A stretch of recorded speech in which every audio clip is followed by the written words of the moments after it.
तो आ गए हैं सब्जेक्ट गुरु और अब होगी पढ़ाई शुरू। तो हम हमारे next chapter number 4 one liner की सीरीज में आ चुके हैं। तो एग्रीकल्चर अपने आप में क्या है, प्राइमरी एक्टिविटी है। और फिर उसके बाद एग्रीकल्चर जो है हमें रॉ मटेरियल्स प्रोवाइड करता है अलग अलग इंडस्ट्रीज के लिए, जैसे फूड इंडस्ट्रीज और भी बहुत सारी इंडस्ट्रीज है। फिर स्लैश एंड बर्न एग्रीकल्चर यानी क्या, जहाँ पर खेती को जैसे आपकी फसल हो जाती है तो उसके बाद जो फसल कटने के बाद जो खापे बचते हैं उसको जला दिया जाता है, और वो जलाने के बाद उसके ऊपर वापस से उसको हल चला दिया जाता है, तो कल्टीवेटर चला दिया जाता है, जिसे स्लैश एंड बर्न एग्रीकल्चर कहते हैं। उसको नॉर्दर्न स्टेट में झूम कहते हैं। ये क्वेश्चन आता है व्हाट यू मीन बाय झूम कल्टीवेशन, तो ये उसका आंसर भी है। ऐसे कई क्वेश्चंस के आंसर भी मिलेंगे आपको। तो अगर आप ये कंटिन्यू ये सीरीज देखना चाहते हैं, आपको पसंद आ रही है, तो मेरे चैनल को लाइक सब्सक्राइब और शेयर करें। और साथ ही इस बात का भी विशेष ध्यान रखें कि मेरे इसमें आपको कुछ और आप सुधार चाहते हैं तो आपकी सबकी कमेंट्स का बहुत बहुत स्वागत है।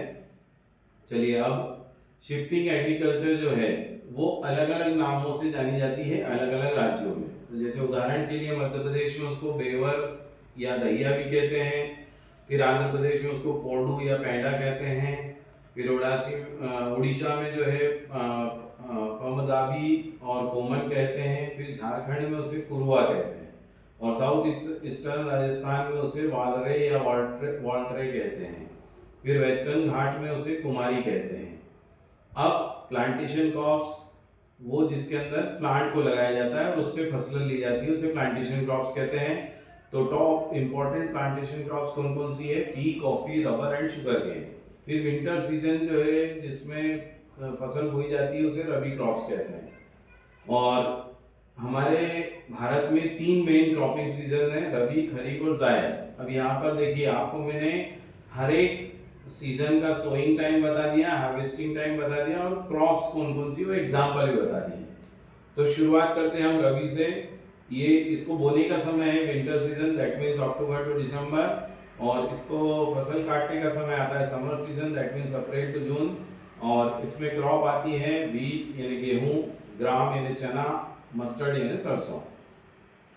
फिर आता है खरीफ। खरीफ है समर सीजन, जिसको हम मानसून अराइवल भी कहते हैं, जून टू जुलाई। और काटा इसको जाता है विंटर सीजन में, सितंबर टू अक्टूबर। इसमें आता है सोयाबीन, राइस, मेज, सॉर्गम। फिर है Zaid, summer season, arrival April to May, और अप्रैल टू मई ही इसको काट लिया जाता है। उदाहरण के लिए वाटरमेलन, कुकुम्बर, मस्कमेलन, कुकुम्बर, ये रिपीट हो गया है, टेंशन न लें। फिर ग्रीन फॉडर यानी हरा चारा। फिर हमारे भारत की जो मेन फूड क्रॉप है, फूड ग्रेन क्रॉप, वो क्या है? राइस। और second largest food grain crop क्या है? व्हीट।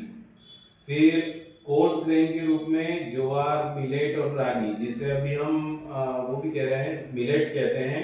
और अभी मोदी जी ने इसमें बहुत बड़ी मुहिम चलाई हुई है, और ऐसा माना जाता है कि व्हीट जो है वो हमारे यहाँ का नहीं है, ये यूरोप से आया है।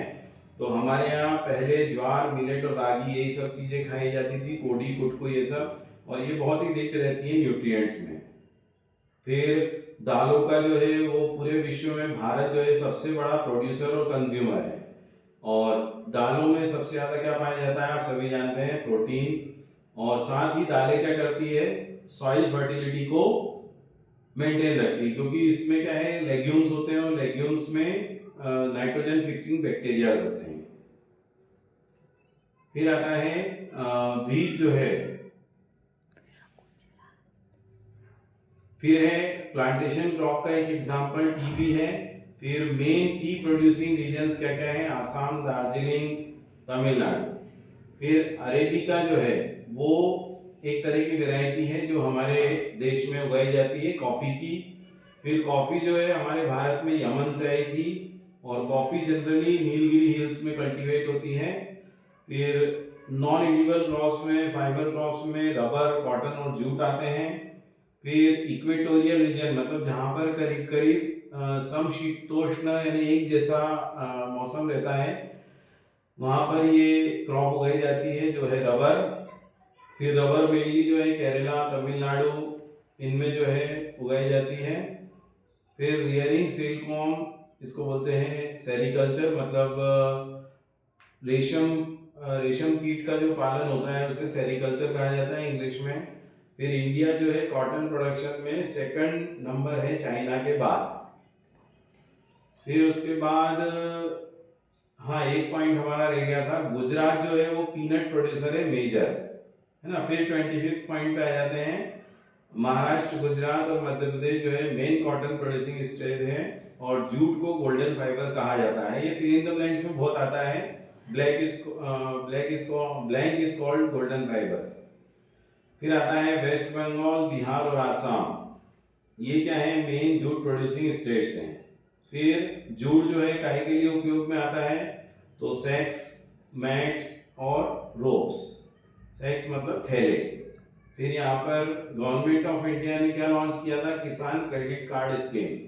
फिर लैंड रिफॉर्म, वो मेन ऑब्जेक्टिव था फर्स्ट 5 ईयर प्लान का, मतलब आपको मालूम है पंचवर्षीय योजनाएं भारत में लागू की गई थी, तो जो सबसे पहली पंचवर्षीय योजना है उसका जो मुख्य था वो भूमि सुधार था। फिर भूदान आंदोलन किसने शुरू करा था, विनोबा भावे ने।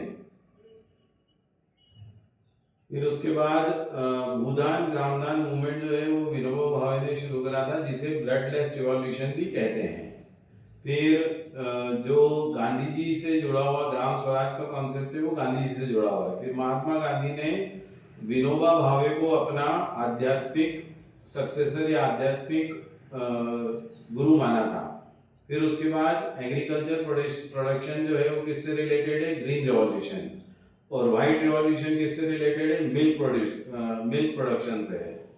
फिर इंडिया की मेन क्रॉप्स पे आ जाते हैं हम, तो फूड क्रॉप्स में क्या क्या आती है, rice, wheat, maize, millet, sorghum etcetera. फिर दूसरी क्रॉप्स में क्या आता है, sugar cane, oil seeds, tea and coffee. और नॉन फूड क्रॉप्स में क्या आता है, jute, rubber, cotton and natural silk fibre crops. तो ये चैप्टर यहीं खत्म होता है। सभी के लिए बहुत बहुत धन्यवाद और अच्छे से पढ़े। Thank you.